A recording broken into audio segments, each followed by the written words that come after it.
Hello there, and welcome to another story time. So, we are discussing the novel that we are writing together, that I am writing with your wonderful assistance, and many of you are writing novels that are parallel to the novel that I am writing. My novel is currently under the working title of The Bifurcated Village, and that may or may not be the final title. So I've been telling stories for quite a while now, and they have been popular and people like them. Some people don't like them at all and find them very frustrating. If you don't like listening to stories and you don't want to hear about the novel, then switch off now.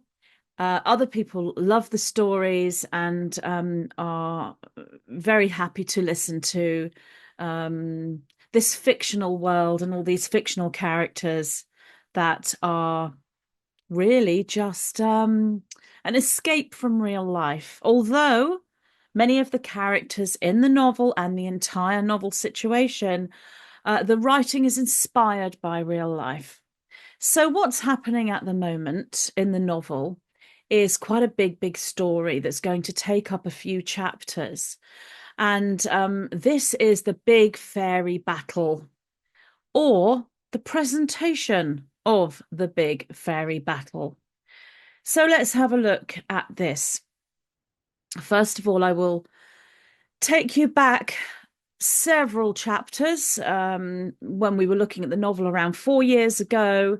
In fact, it was pretty much 4 years ago to I can't say the day, but pretty much to the month. It was around December 2020 when Gloria Love, our protagonist in the novel, had a dream.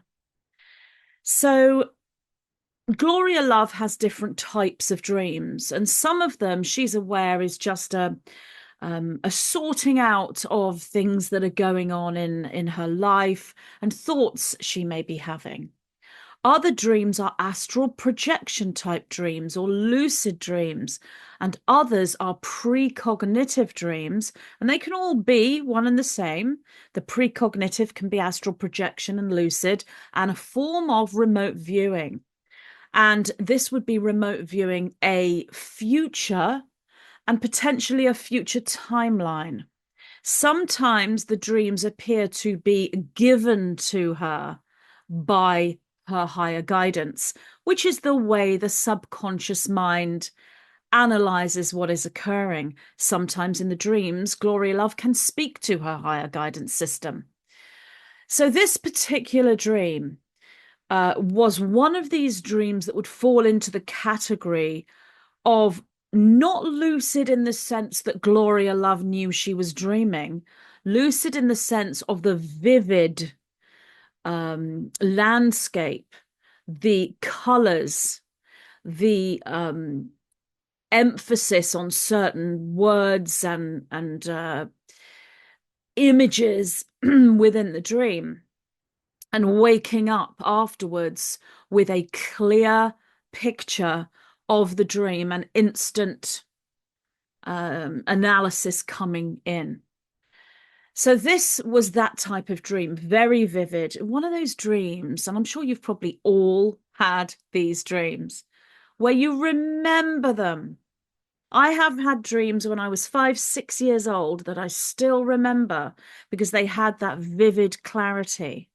And I didn't understand them when I was 6, but many years later, you can unravel what the dream may mean, and it might take you right into adulthood before you understand those dreams as a child.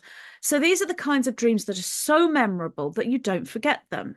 So this was 4 years ago in the novel. Gloria Love had this dream around December 2020. It was just before Christmas 2020.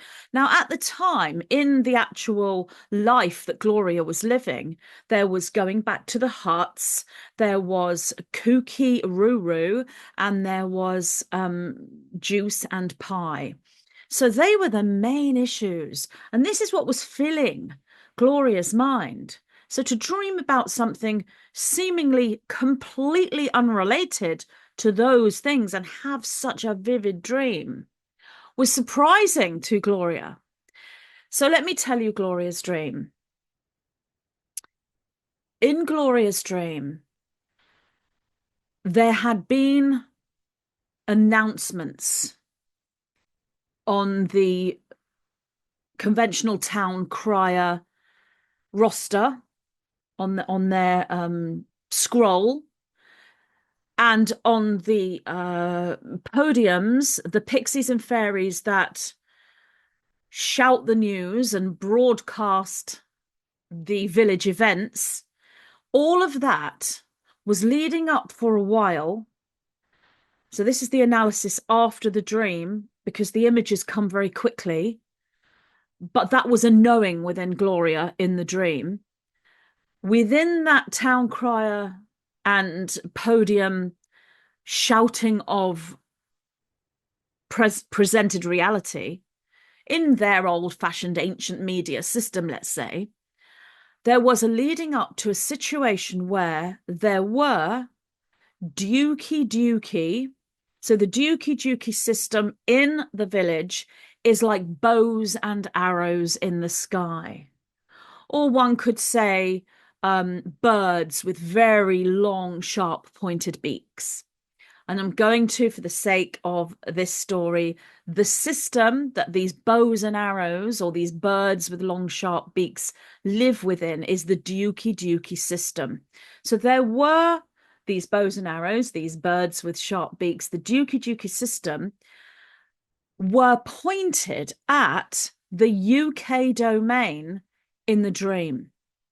Now, there was an awareness of the US domain being somehow connected, but in this dream, these dukey systems were not pointed at the US domain.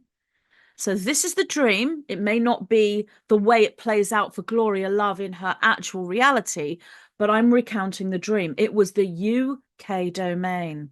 Now, did Gloria dream that because she lives in the UK domain and that's all she saw? Or was it that the US domain was not really involved in the dream? It was kind of in the background in this. And Gloria Love was stood on like a road leading to a cliff top. So she was kind of on this road, and in front of her was a cliff top down the beach. And there were people running everywhere. So we're looking here at metaphor. It's unlikely this would occur because not very often Gloria Love stands on a cliff top. Maybe if she's walking her dog on a sunny day, but I'm taking this as metaphor. So I digress there. So in the dream, this town crier podium calling of reality had been leading up to a particular narrative. The narrative was that the dukey system was pointed at the UK domain. Now, there was a little bit of the Francio domain involved as well, but it was predominantly all of the UK and a little bit of Francio. So the panic situation, the fear situation was coming from the UK domain and the Francio, with the US kind of involved in some way, but bearing witness really in the dream rather than the dukey system being directed at them. This was the dream. Okay, so she's by this road, by this cliff top, and these people are all running around, and they are freaking out, and they're really frightened and in a state of terror and panic.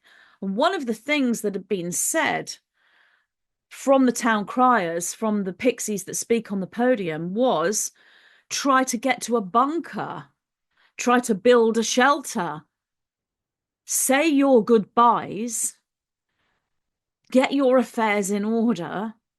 This is the end. The red button is about to be pressed at any minute. It's goodbye.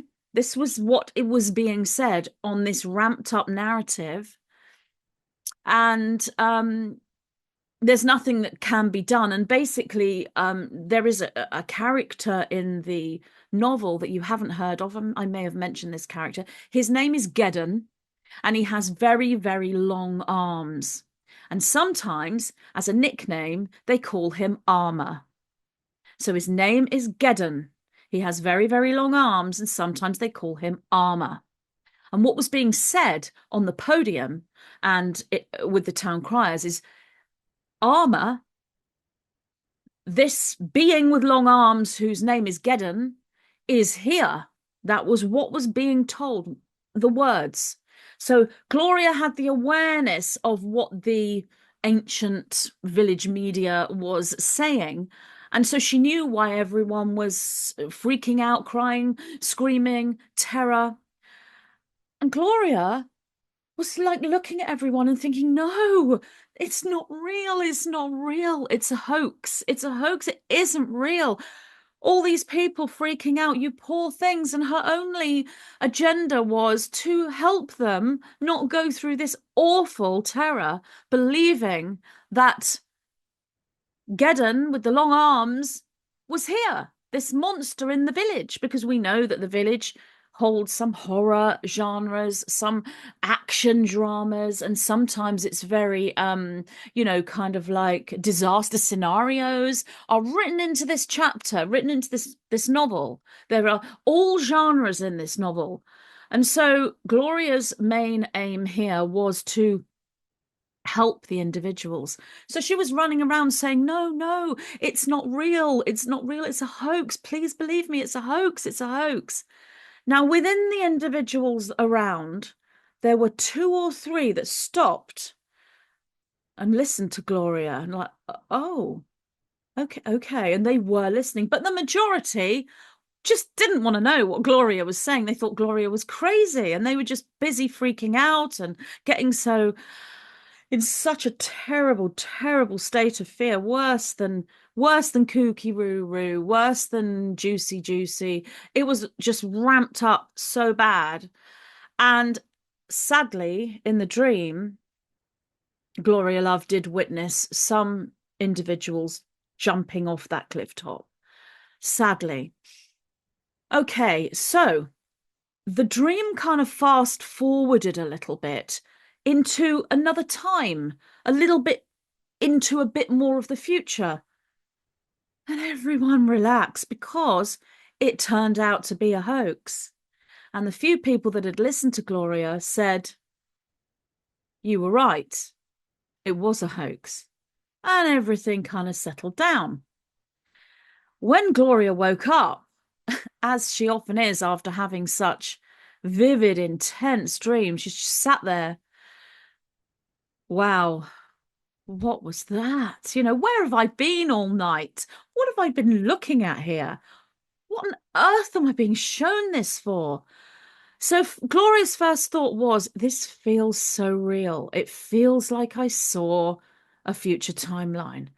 It feels as though this dream was given to Gloria so that Gloria knows in advance that this is actually going to come. This is actually going to happen, and she must be prepared. Gloria, in her interpretation, the first intuition is, you were given this. You were given this dream as a warning so that you would know when the time comes, so that you can help people navigate through this, so that you yourself can navigate through this.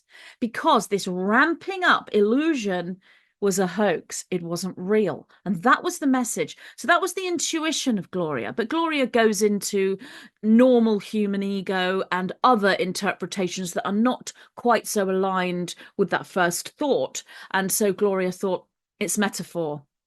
It's metaphor for the kooky roo. It's metaphor for the juice. But then she thought, why dookie dookie system? Why the arrows? The bows and arrows in the sky. Why the birds with the long beak? Why is that a metaphor for kooky roo? Okay, so we have juicy juicy, and those could be birds with long beaks. The way that the pie is administered, I mean, that could be a long beak, but it just didn't fit. And the next thought was, ego, and not panic that this was going to happen, because nothing happened. It was not real. But panic as in, I need to tell everyone this.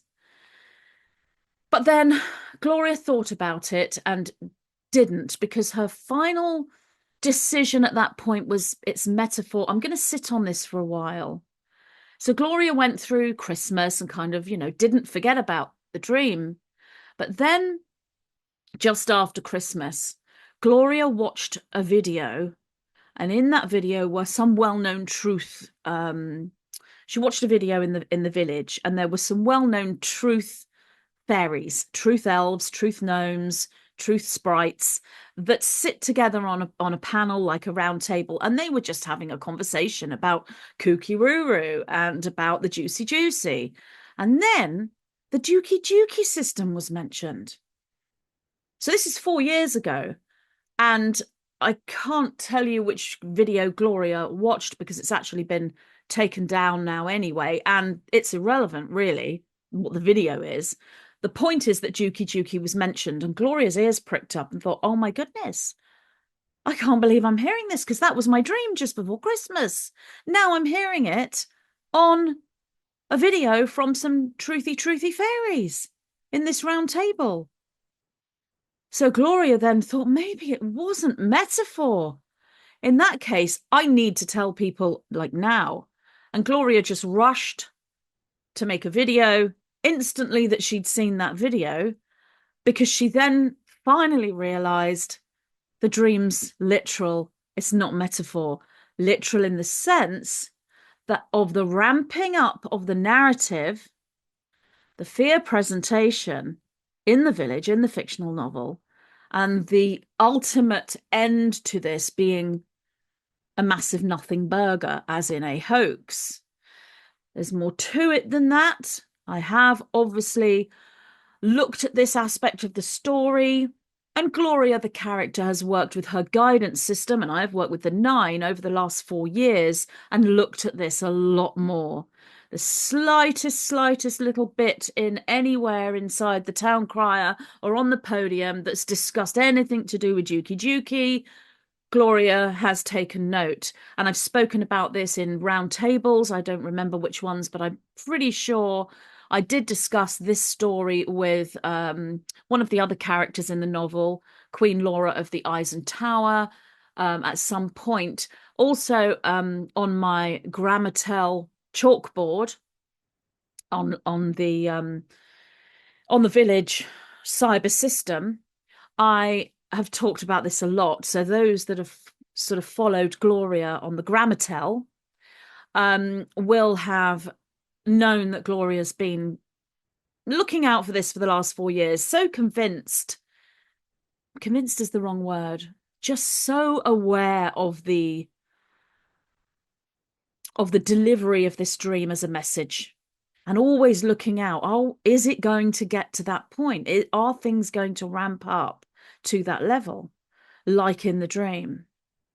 Now, sometimes the dream can ramp up more than in real life in order for you to remember it. So be aware of that, which I am. So I'm going to play you a little tiny excerpt. You can find this dream if you want to see this video, if you want to see the whole thing. This was the original draft for this story. Gent, dream in, tell, spelt Ure, U-R-E, gent, J-E-N-T, dream in, I-N-N, tell, T-E-L-L. So you can go find that on my YouTube, where we're discussing the draft for this particular chapter. So you can watch the whole thing. However, this is the important little bit where Gloria, where I come online and discuss Gloria's dream, because I realize that this needs to be written into the novel, because this is part of the disaster scenario within the sort of thriller horror genre aspect. Now, in this video, I don't go into as much detail. It was just quite a surface level video, a quick video, just to let everyone know about the dream. I've gone into way more detail now. Oh yes, and the thing that I'm not sure if I mentioned this. I don't think I mentioned this in the video. The bows and arrows and the birds with the sharp beaks in that Dukey Dukey system were coming in from the Rashuia domain. I didn't mention this. Also, there was another thought in the dream that this was a global thing and that the whole global reality were under the Juki system. So there was the first bit that was the UK, a bit of Francio, with the US domain more of witnesses. And then there was another aspect to the dream where it felt like the Juki system was global. So there's kind of these two thoughts, the predominant one being the UK domain and this little bit of Francio. And I think that's probably my analysis of that is because Gloria Love lives in that domain. So I didn't mention that in that first video, but here's the excerpt of that video where I talk about this. So the reason why I need to do an update is I had a dream. So there's dream intel here. This was before Christmas. I was getting a lot of psychic download type dreams with intel. I can always tell the difference just before Christmas, but I was busy for Christmas and I honestly didn't think it was that important. And I thought I can always discuss this at a later date. I thought it was metaphor for the fact that everything is not what it seems. I thought it was a metaphor for that. I did not think for 1 second that this could be literal. So let me explain my dream, get to the end of it. I'm going to make this as short as possible, but it's just, I just feel I need to share this so that if this does occur, which looks like it's going to, you know what the truth is. You'll know this anyway if you're connected psychically, but I'm giving you my intel. So just before Christmas, this was the dream. In the dream, there was an alert that dukes were going to be let off across the world. Every country was alerted because of the dukes, and everyone was in a panic. It was just the worst panic ever, and it was all over the media, and people were freaking out everywhere. It was 10 times worse than the pathogen and the going back to the houses. This was a big, huge duke threat. And I was stood there watching everyone panic, and I was walking up to them saying, it's okay, it's okay, it's not real. It's not real, it's a hoax. It's a game. It's just another big pretend. It isn't real, it isn't real. Please, please believe me. Some people were listening, but most of them weren't. And I was walking around thinking, everyone thinks this is real, and it's not real. And then the dream went on, and it turned out that I was right. It wasn't real. It was a game. It was a pretend. And that was the end of the dream. Okay, so that's the dream. That was the video uploaded in 2021. The dream took place before Christmas, December 2020, so 4 years ago. We're now coming up to the end of November. So it's pretty much 4 years, a 4-year cycle. So obviously I've looked into this deeply. I have analysed the dream and what is actually happening in the village when it comes to the podium speakers and the conventional town criers. Now, this has been ramping up over the last few pages, so the last few days, week or whatever. And in some of the town crier conventional town crier presentations, I've actually heard some of the words that were actually in the dream, such as build a bunker. I mean, that was not telling you to do that. This was, I think, yesterday. I heard a in the UK domain town crier in the novel. I heard that town crier ring the bell and say, could we build a bunker in our back garden? Is it possible to do that? Should we do that? And then other outlets with other different town criers and individuals on the podium saying things like, we need to take this seriously. So I've worked with the 9 to unravel this whole thing. And because that narrative is ramping up and it hasn't got to the point where it was in the dream, which was like, say your goodbyes, it's not got to that position. Will it? It could. It could. It's not definite, but it's ramping up. And like I said, 4 years ago, when Gloria Love had the dream, there was nothing like that. Gloria hadn't even got the slightest thought in her mind anywhere about the Juki system, the birds with the sharp beaks, or the bows and arrows in the sky. Didn't even cross Gloria's mind. It's like it came out of nowhere. Now we're ramping up. So that dream, it hasn't come true fully in its fullness, but the narrative is such that really you could say, on one level, the dream's come true already, which is why I'm making the video about the novel at the moment, because we're ready to write the next chapters together. So, okay, I've taken some notes here and I've been speaking to the nine and I'm looking at some questions. So, first question is, who is engineering this ramping up? Where's it coming from? Well, this is the Overlord system in the novel. So be very aware, and I'm saying this from my perspective as Magenta Pixie, looking at the protagonist in the novel Gloria Love, my guidance system, the nine, Gloria Love's guidance system, which are the Pleiadian High Council. That's who she is with. They're like the nine in the novel. Within all that, I come up with a perspective. That perspective may be different from truthy fairies and other clairvoyant fortune tellers and all of the other wonderful psychic fairies in the village may say something different. So I'm just giving you my perspective. Ultimately, you take this as simply a piece of information with multiple others so that you can then formulate your own analysis and come to your own conclusion, and you move into your own guidance. You wouldn't take what I'm saying as absolute gospel, as it's based predominantly on a dream and a fictional novel. But I'm still going to give you my perspective. And that is that the pixies wearing black caps are engineering this. Now, I've heard some stories that some are saying these are grey capped or white capped pixies that are doing this in order to wake up the fae, wake up the fairies.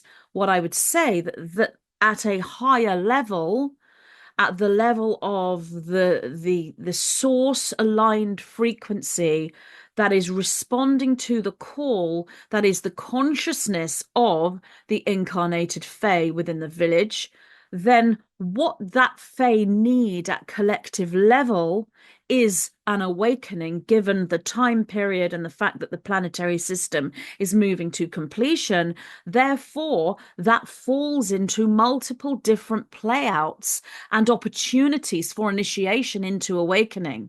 So, from that perspective, yes, you could say that this occurs to create an awakening, but really it's an opportunity, it's an initiation to come to the choice point of consciousness, which is this truthful? Is this false? We're looking at the bifurcation within consciousness and ultimately the trifurcation within consciousness into the singularity. So that is correct. But are they white capped pixies? That's not what I would see as a white capped pixie.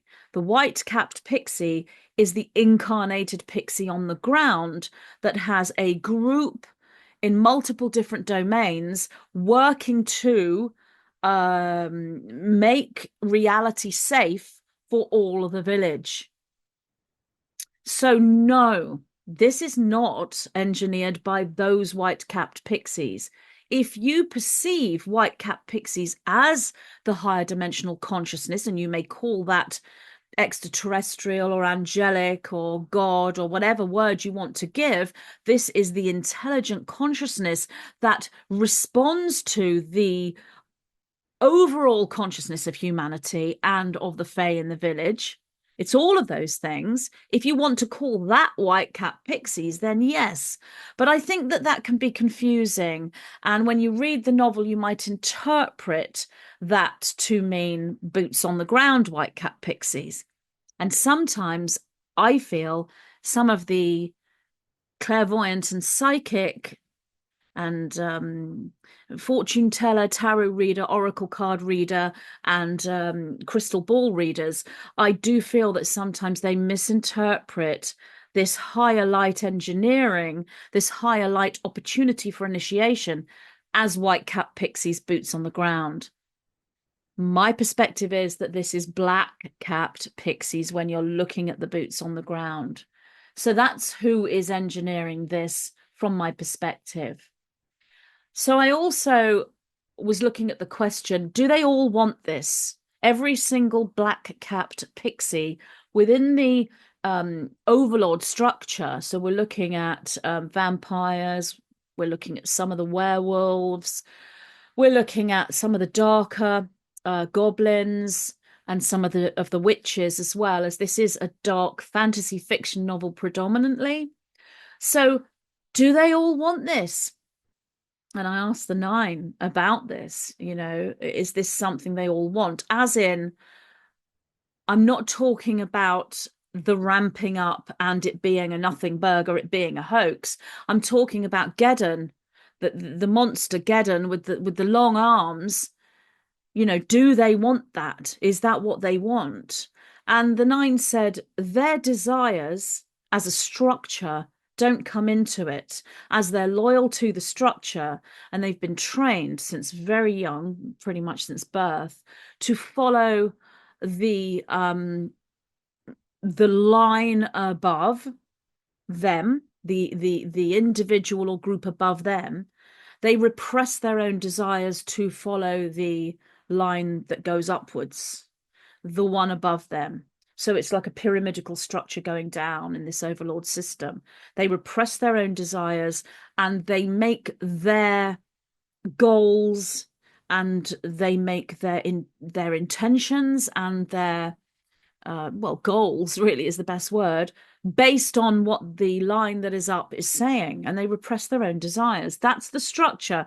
Sometimes you get a rare individual that doesn't do it and that does break away, but ultimately what they want individually doesn't come into the equation at all. So it's all coming from the top of the black-capped pixie system. It's all coming from the top of that structure. And the top of that structure is fragmented, especially at levels just below the top, which we would call the state that is deep. It's fragmented because we have, regardless of what they want or what they don't want, we do have disagreement there. So in that respect, the answer would be no. They don't all want it because we don't have a cohesion. But the overall structure has held Geddon with the long arms, the monster Geddon with the long arms being released on the village. They've held that as a potential for many, many years. So the structure itself is intentioned for that. And the reason for that is overall, the reason for that is goes into multiple. So one of the reasons is, should they get to a situation in the village, in the real life of the village, where they lose control of one of their most important chess pieces on the board, should that occur, then there are certain backup plans that would be put into place. There is a little bit of a dog in the manger attitude, and I'm looking at multiple layers here. The dog in the manger attitude is, if we can't have it, no one will. If we can't have this village, none of you are getting it. That's one consciousness within these layers. Well, of course, when you look at what's happening in the village right now, they have lost their main chess piece. And when you look at the overall chessboard and you look at domains within the chessboard, we are looking at the US Americano domain. And the main chess piece on the board, everyone knows who plays chess, is the queen. So that would equate to the top banana position. And that's been lost. And it's been lost because the Fae have ordained it so, with ticking of boxes within the competition. So they've not only lost the chess piece, but they've lost the following that comes with that. So these are backup plans that have always been in place for many, many years. That's one aspect to this tier of consciousness. The other tier of consciousness is, in a way, when they get to the point of no longer being able to sustain. So you're looking at, I've spoken before about the diamond core structure in the novel and the iron core structure in the novel. The diamond core being the singularity of planetary ascension, cosmic ascension, galactic ascension, and full realization for the Fae, in the knowing that they are the God source, that they are all and everything. And then you have the iron core structure, which is retaining control over these dimensional fields, including the third and fourth dimension, as long as possible. And that would come with control in multiple forms. But that's finite. The iron core structure is finite. The diamond core structure is infinite. And you can look at that as an alchemy. Reality and consciousness alchemizes from the iron or lead into gold or diamond. It's the same kind of thing, which is why anything that's on an alchemy path is infinite, and anything on a before alchemy, as in unable to alchemize, is lead or iron, and this is the iron core structure closest to that frequency. So I've spoken about this before. So when they get to the point of no longer being able to sustain, they can't carry on. They can't change that to infinite. They've tried to do everything with technologies and magic and everything to get this to be. They know it can't be infinite, but they wanted to stretch it as long as possible in order to complete certain magical spells, let's say, merged with technology to simulate infinity. That's what they're trying to do in the novel. This is what the Overlord spells are all about, because this is a novel about magic. So they're trying to simulate infinity, which is what they did in the other novel about Atlantis. So the Atlantean times within the novel, the precursor to the epoch, that's what they tried to do. And they were kind of not succeeding, but they got quite far. But because you're playing with a lower form of substrate, a lower form of matter, and trying to push it into a higher frequency pathway that is infinite, this creates a deconstruction of the entire system, a deconstruction of the entire reality that you've just created. So this is what they're trying to do again. If they're getting to the point where they realize that the structure is not holding, then they will have, if you will, a last stand. And Armor, whose surname is Geddon, and the monster with the long arms, is the last stand. But I also have to say that because the Fae have gone so far, I'm just going to check that this is still recording here. Yes. Because the Fae have gone so far into the Diamond Core template, and they are on an infinite stream, and they've got to this critical mass point within that.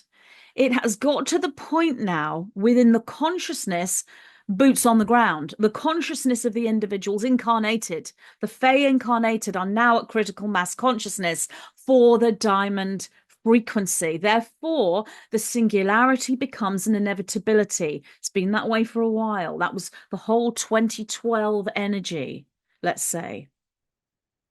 Because that is the case, and the banana win switched that into gear and didn't switch us from a darker timeline to the diamond core timeline. We have the Fae have not been on the iron core timeline for a long time, but it brought them back into complete trajectory for that. It brought them back into the center, because that's the most important piece on the chessboard in the village. So it brought the consciousness into a unity structure, the purple path. Because of that, this means that the Geddon with the long arms, who some people called armor, the monster in the village, is out of the trajectory for the singularity and the inevitability. It isn't available. It cannot be brought into manifestation. The monster called Geddon with the long arms cannot get into the village. It's off the table. Absolutely off the reality table. It's off the chessboard. It is not possible. The time has been diverted and it's gone. They know this. They are aware that the timeline they wanted, that is Geddon with the long arms as a monster, can't be achieved. But what they're hoping for and what they are intending for is little bits of, if you will, fairy battle somewhere with a ramped up narrative within the conventional town criers and the pixies that speak on the podium, the darker pixies that speak on the podium, to create what the Nine are calling the simulation timeline. This is a simulation of Geddon with the long arms. So when you see a monster coming into the village, you think it's a real monster, Geddon with the long arms, but it's actually like, let's say, a hologram. It's not real. It's not a real monster. The real monster cannot access the village. The armor, whose surname is Geddon with long arms, is not reachable. It's off the table. But the simulation timeline can be put into place because the simulation is a simulation, and it also provides the opportunity for initiation into truth consciousness, the Excalibur Codex. And the big question is, can you recognize the simulation? Can you see it for what it is? This is where your resonance comes in, and that's why this is an opportunity for initiation. The initiation is your resonance. It is your knowing. It is the diamond DNA reconstruction within your body and mind. It's the solar ascension. It is the God source memory, the cellular memory cascade. And the big question here is, can you recognize the simulation? Now, many in the novel recognized the juice. They recognized the Kukiruru, even if Kukiruru had real elements to it. And that's what I mean by with the monster Geddon with the long arms, little bits of real. So it looks like it's real. The same with Kukiruru.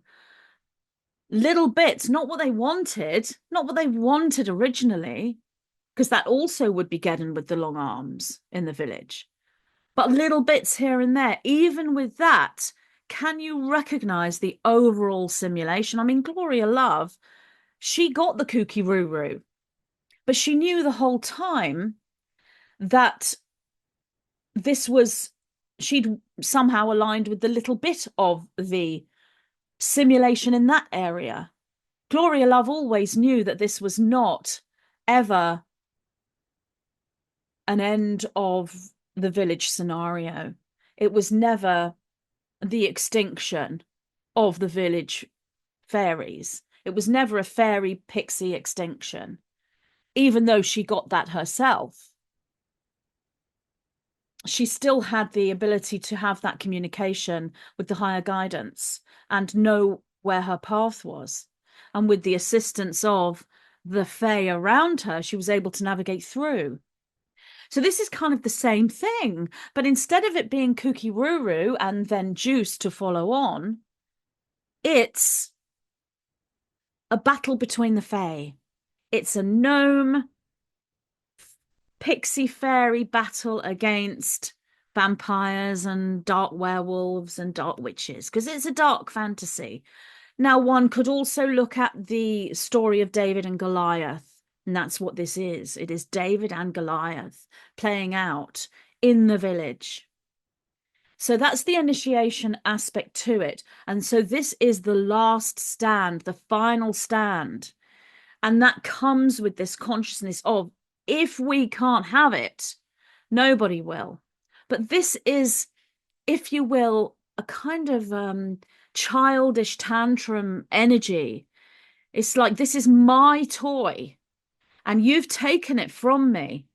I know I can't have it and I'm going to make sure you can't have it. So I will break the toy. That is the consciousness at the state that is deep level and the lower sort of levels of the dark magicians, because there's a fragmentation. Some of those higher dark magicians have left the play out. They may have literally left the village entirely and gone to a different village in the cosmos, but that's not relevant for the story. There is still a structure there.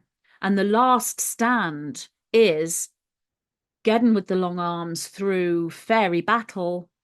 And then there is another one which is more related to an invasion of the, let's say, extraterrestrial or alien variety. That card I don't see being in the equation for this.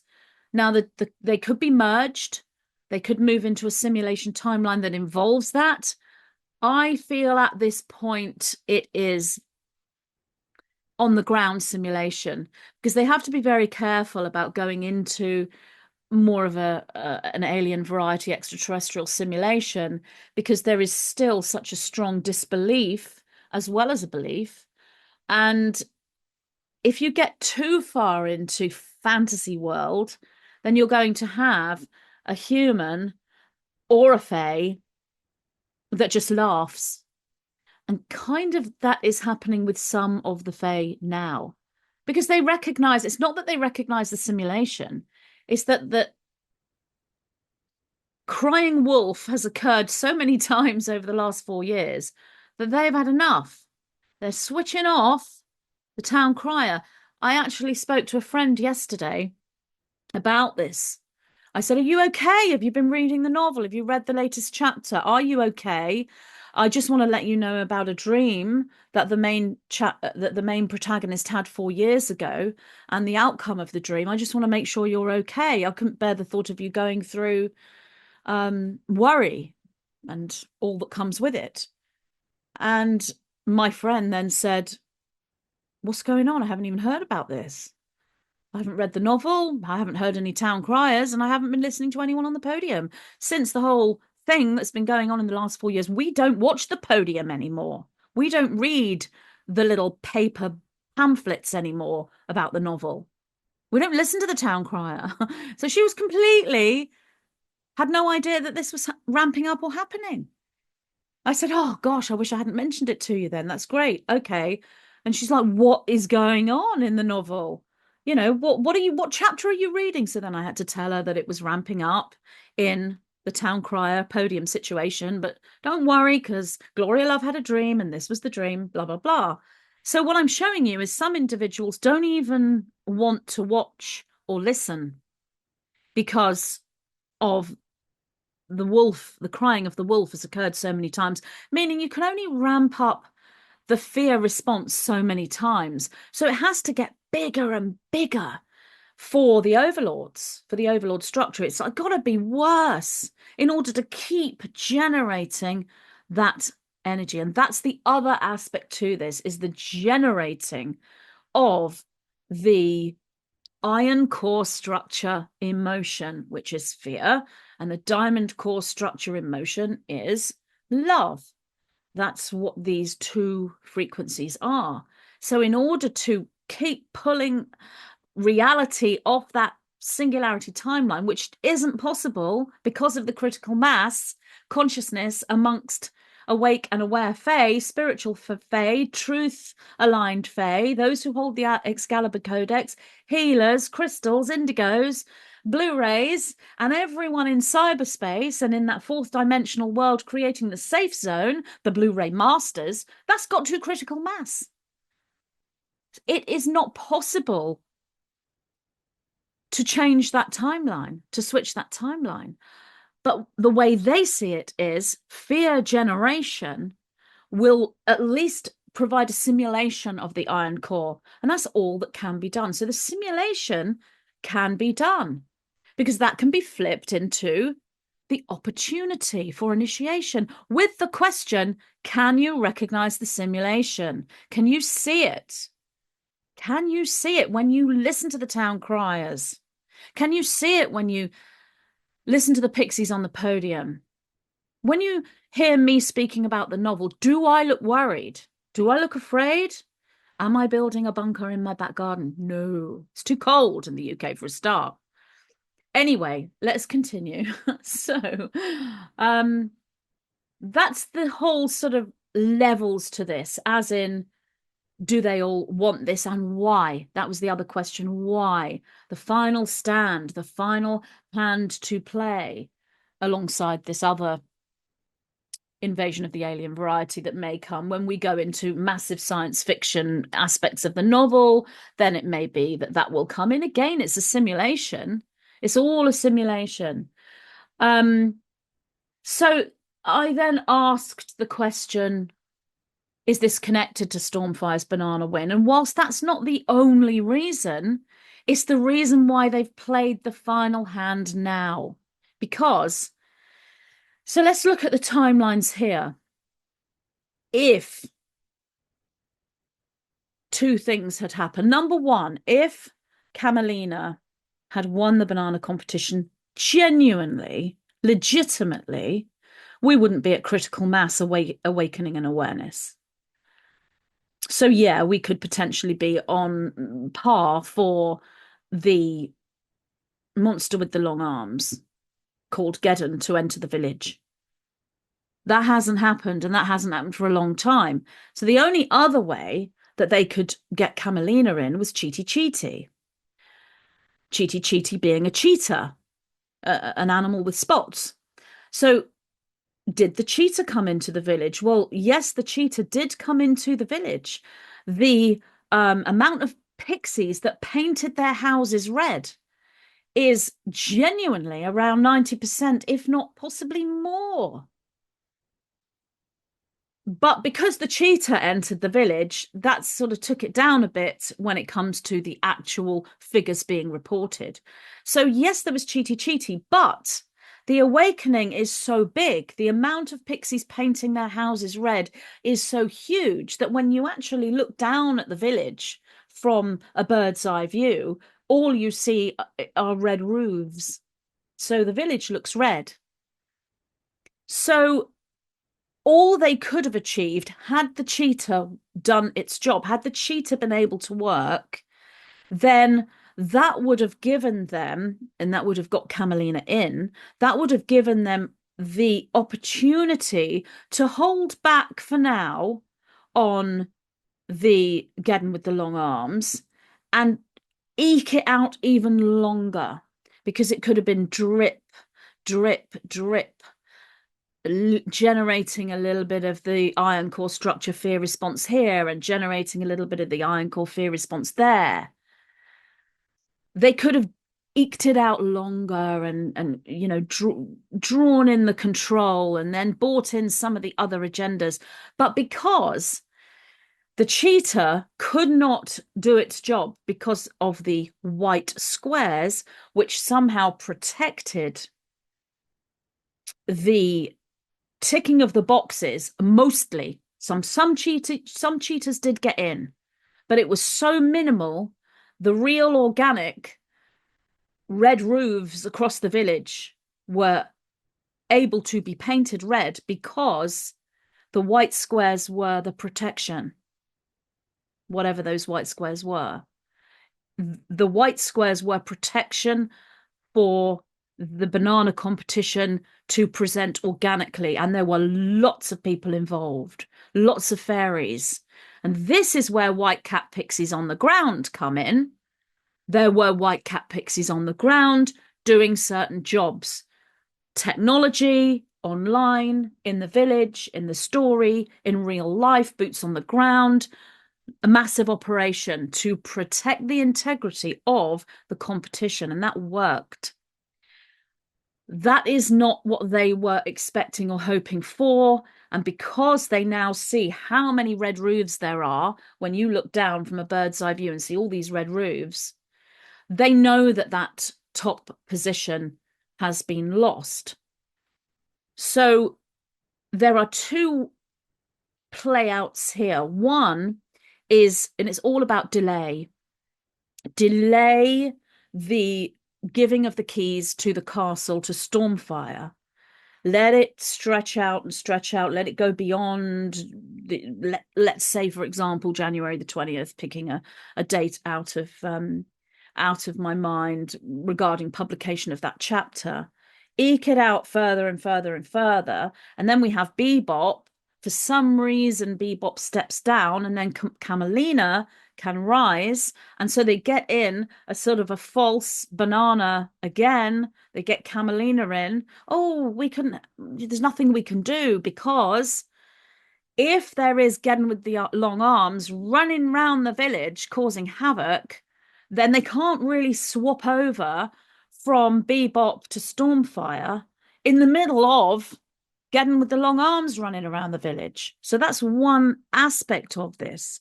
The other aspect is, if we can't have it, nobody will. As in, you've stolen my toy, I can't get my toy back, so I'm going to break your toy, so no one gets it. And this is like the last stand, because we've lost this piece, so we will create the last stand. They're aware that it can't be created fully, so let's simulate it, and let's generate as much of the iron core structure fear-based emotion that we can in order to extend the timeline. So that's all merged up together. So that's another reason why. Okay, so what are the playouts here? Well, the ultimate playout, the ultimate sort of conclusion to this particular story in the chapter, I very much trust Gloria Love's dream and the fact that she had this dream 4 years ago. It was a hoax. Now, I couldn't understand why Gloria Love in the novel kept saying the word hoax, and why in the dream she was saying it's a hoax, it's a hoax, it's not real, it's a hoax. Why that word? And for the last sort of 4 years, Gloria Love's been thinking to herself, well, who's doing the hoax? Where's the hoax coming from? Who is the hoaxer? Is it the Rashuia domain and Perua Rintintin? Is he doing the hoax? Or is it the overlords? And how can they hoax something? I didn't get it. But since speaking to the Nine, and Gloria loves speaking to her guidance system, it's the simulation timeline. The hoax is the fact that it isn't a real Gedden with the long arms running around the village. It's a fake Gedden with the long arms running around the village. So the outcome is no birds with long beaks, no bows and arrows, no jukey system. That is not going to happen. Now, there are ways that this can play out here. Stormfire and his team, and I say his team because some of the members of this dream team, the individuals that Stormfire has been nominating for his administrative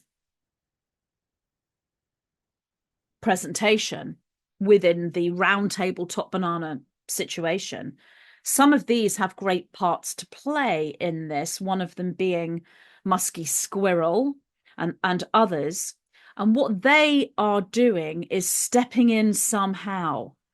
That is what creates the nothing burger outcome. Stormfire and the team are coming in, and that creates no birds with long beaks, no bows and arrows. It's not going to happen. what do they do to do that? So it involves technology, it involves communication, and involves something to do with Perua Rintintin.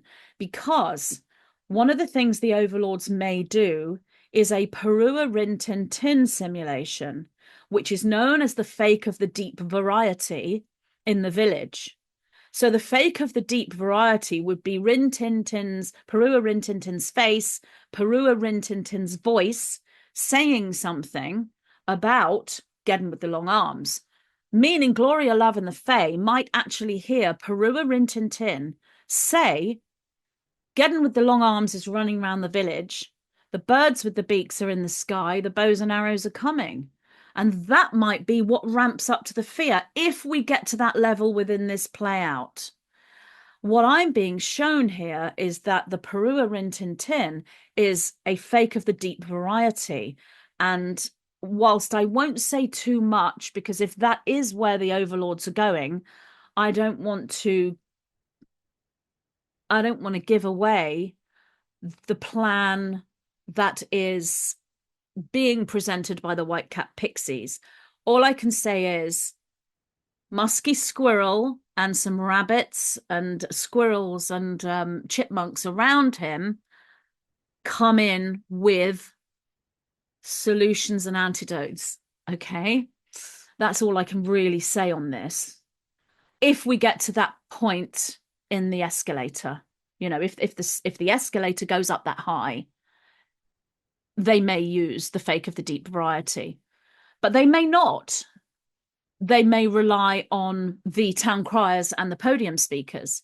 But then Stormfire potentially could move into communications with Perua and Tintin. The simulation may go as far as being a different Perua and Tintin, as in not the real Perua and Tintin, that's not fake of the deep variety, but that is in a fairy form, that may be wearing a mask or something else. So there's multiple different potential hoaxes in the overall hoax, because the whole thing is a simulation. But yes, the outcome to create this nothing burger, as in there's no birds in the sky, no bows and arrows, isn't just Stormfire and Musky Squirrel and the squirrels and rabbits. It's a whole team of boots on the ground, Blu-ray individuals that hold technology in the village that are like crystals that might look a little bit like laptops, computers, and smartphones. There's stuff going on here, and you could call them, I guess, the digital warriors. They are Whitecap Pixies boots on the ground as well, and so they're coming in with loads of stuff.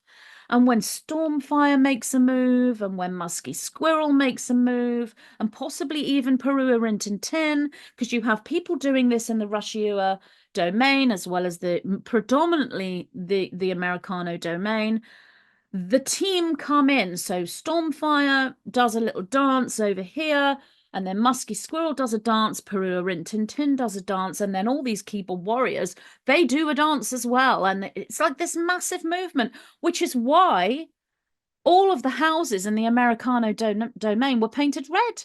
That's why the roof is red, because Blu-ray masters use technology for good in the novel. So I'll just read something that the 9 said to me, which is, this is a full screen presentation of the monster called Geddon with the long arms timeline.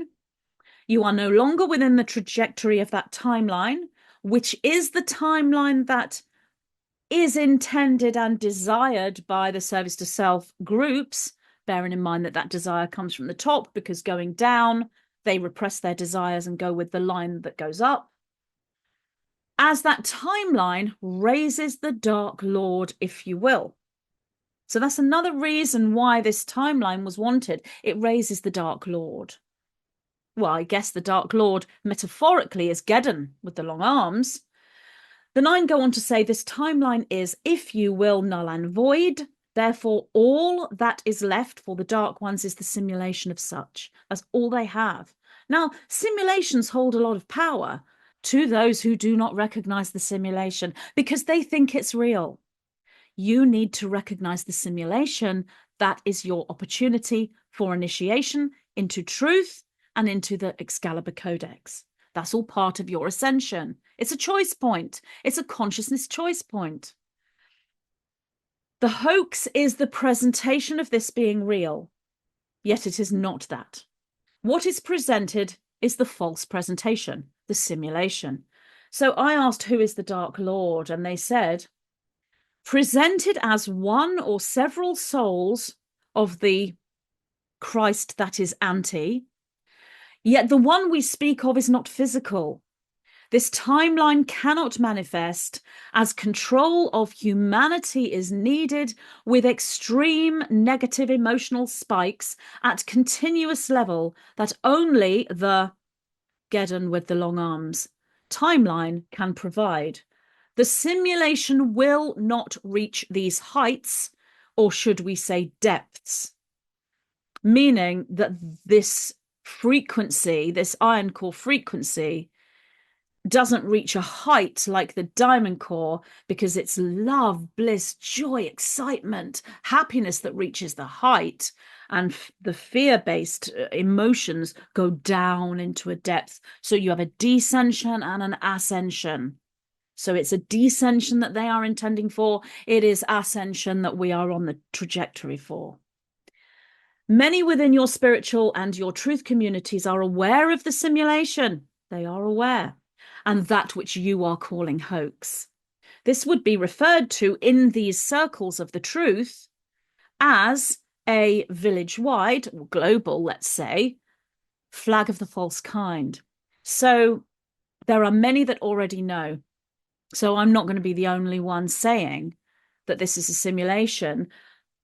It's just, for me, it came from Gloria Love's dream, because that's the clairvoyance, the reading of the frequencies, which is my role, but there are many others doing these things in different ways. So that's why I say, take my information as one of many and compare it all together so that you come to your conclusion.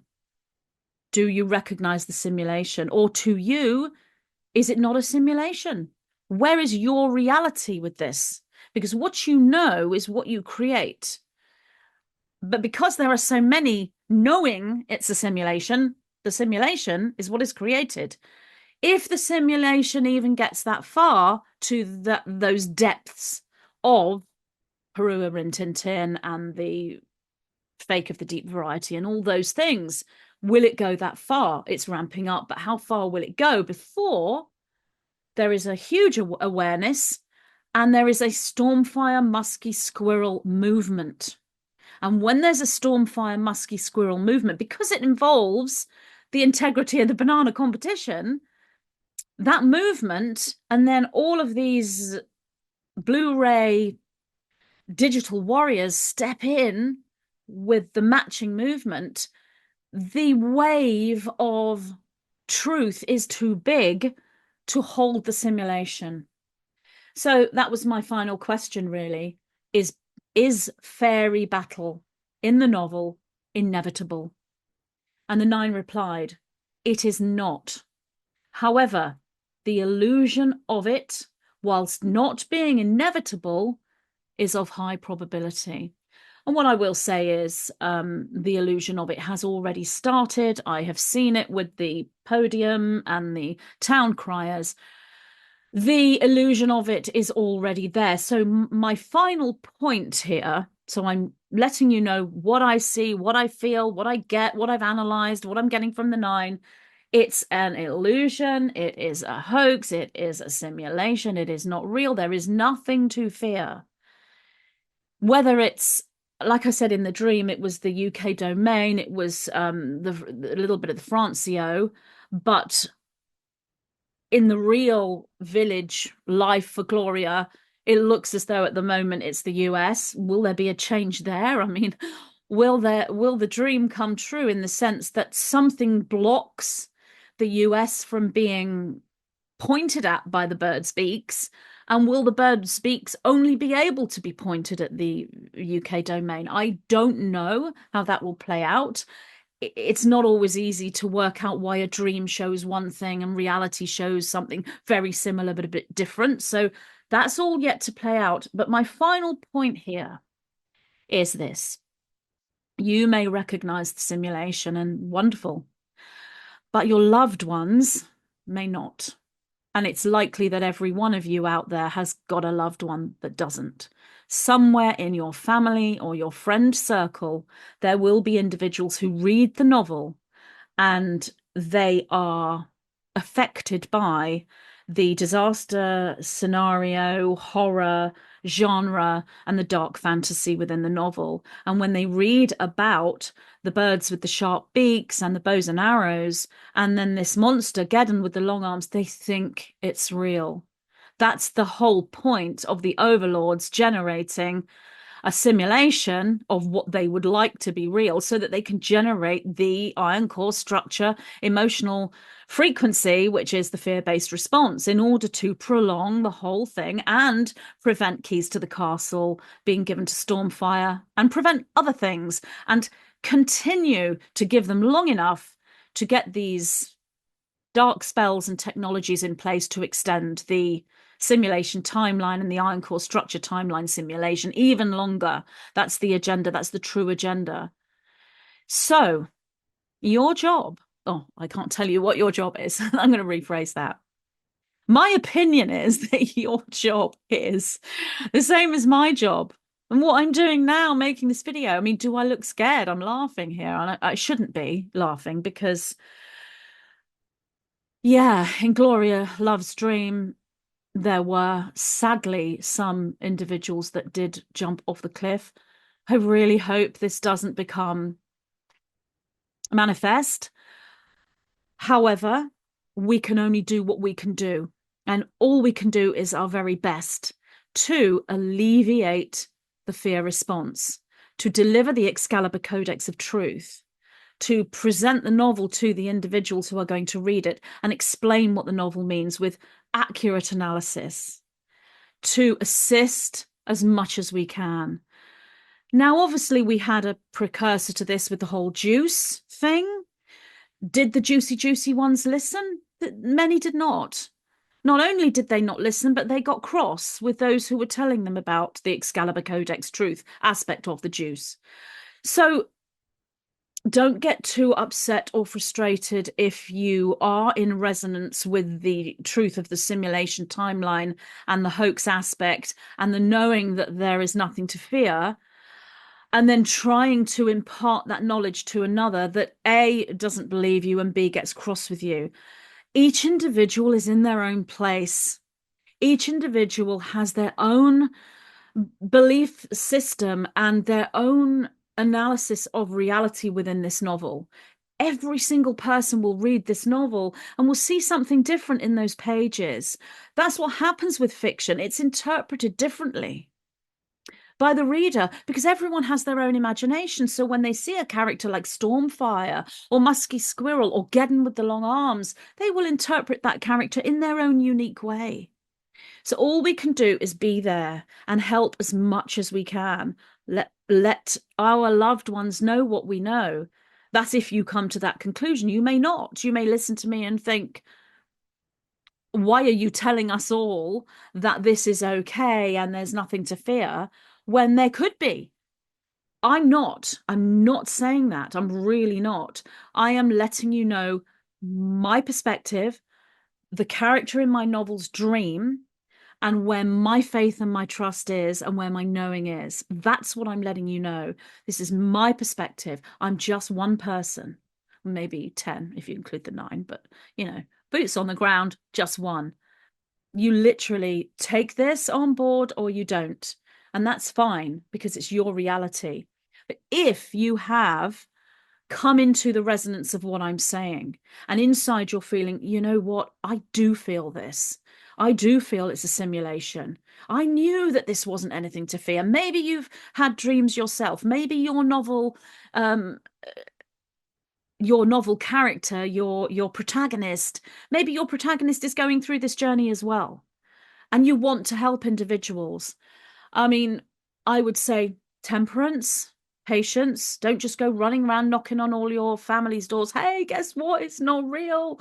But when you're seeing things ramping up on the podium and on the town crier situation, and you know your loved ones are potentially watching this, some of them, like my friend, hadn't even put her little box on. So she didn't know what was on the box and she hadn't even heard of it.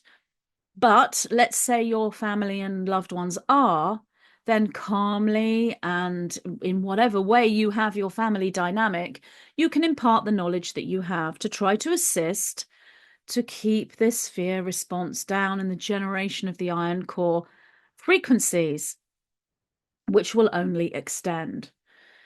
So that's the final thing I would say. The other little bit of the story here is, will Stormfire get the keys to the castle? So I've absolutely seen that this is a yes, that he will.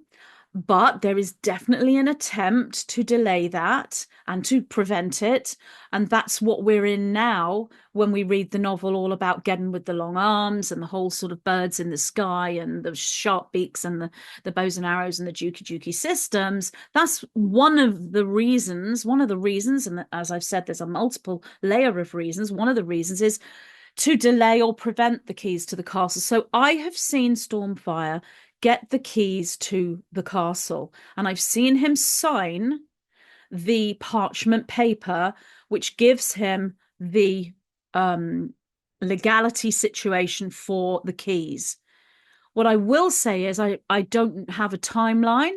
Now, it's possible that he could get the keys to the castle before this play out, before he would normally, because he steps in and makes a move before that. And in one of the recent channelings, the Nine was speaking about the supreme divine feminine, and I did wonder if that did mean the supreme judges that sit on the high council in the Americano domain. Is there something supreme that gets brought in here? Is there some kind of play out that allows Stormfire to get the keys to the castle early? As I said, I won't say too much because I know that there are, Dark Lords that like to read the novel as well. They read fiction too. So that's one potential. Could it stretch out after and be delayed? Well, yes, it could. And could Stormfire get the keys to a different castle? And could the parchment paper he signs to get those keys be a different kind of legality structure? Yes, it could. My ultimate feeling is that he does get the keys to the castle beforehand or on time.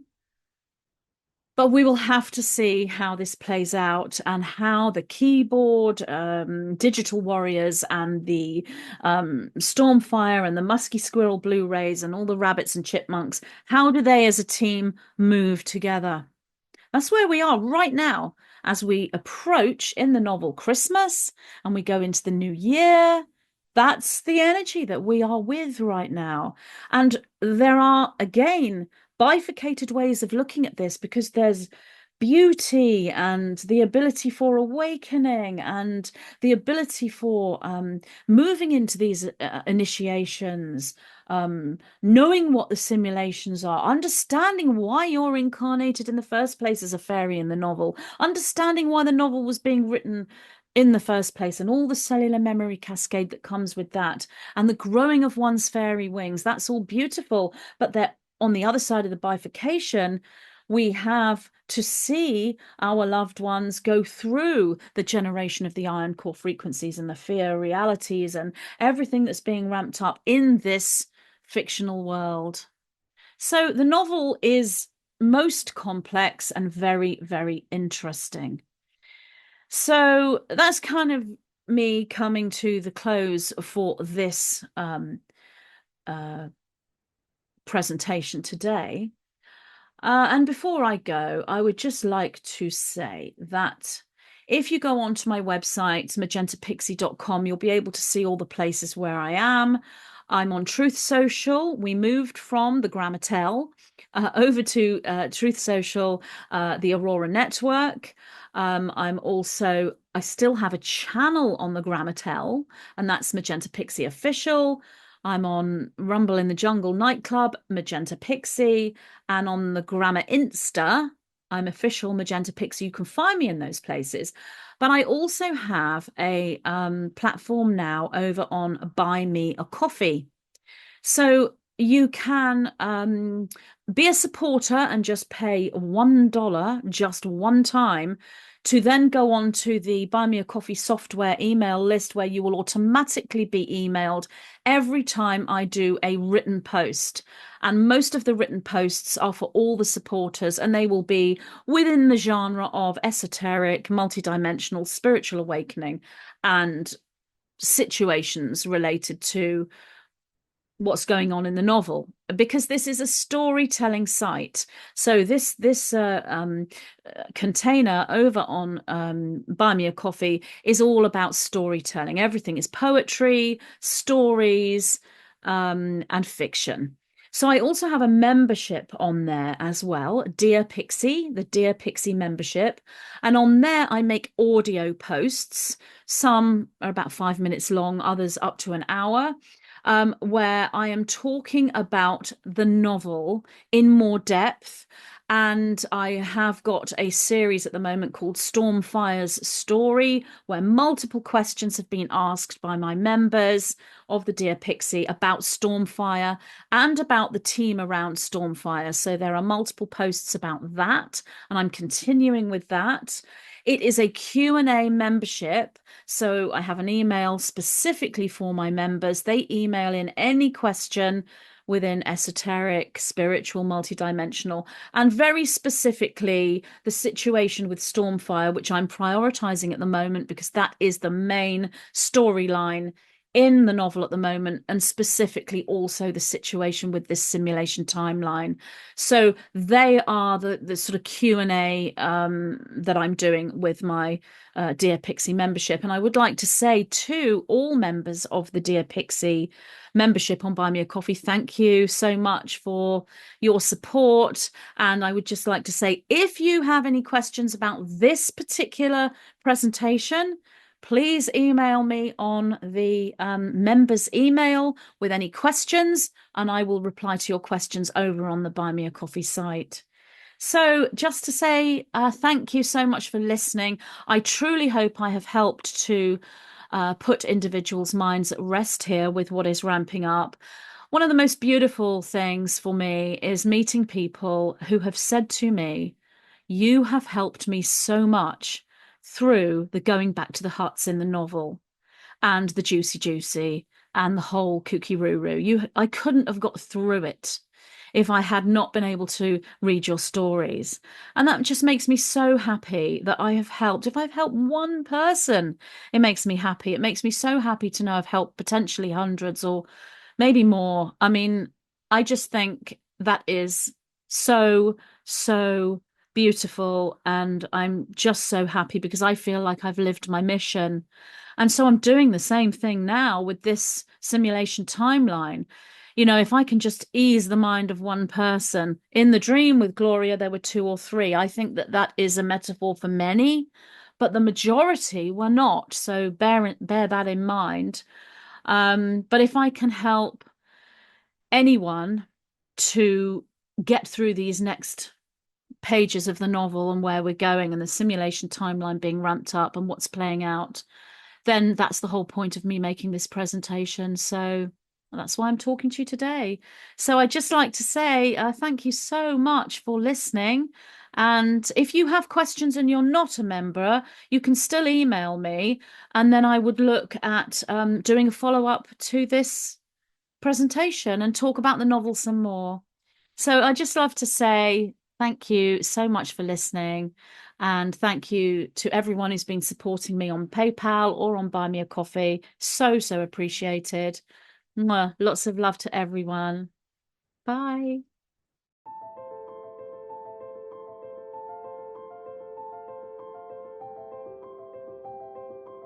I am delighted to announce that the first 3 books of my Matrix Mastery teachings are now available, collected into a single omnibus edition. This information within these 3 books, making up the Matrix Mastery Omnibus, holds key codes, maps, and coordinates for anyone moving into awareness, activation, and the knowing that there is far more to the human reality on Earth than just the physical plane.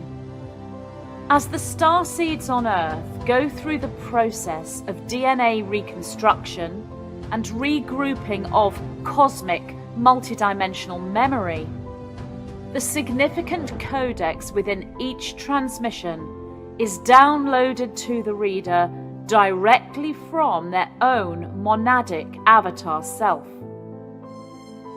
Multiple flame letter memory codes are utilized, including the Rose, the Chalice, the Golden Stargate, Atlantis, Crystalline Light, Excalibur, the Sword of Truth, the Dragon, the Emerald Flame, and all that encompasses the holographic nature of reality.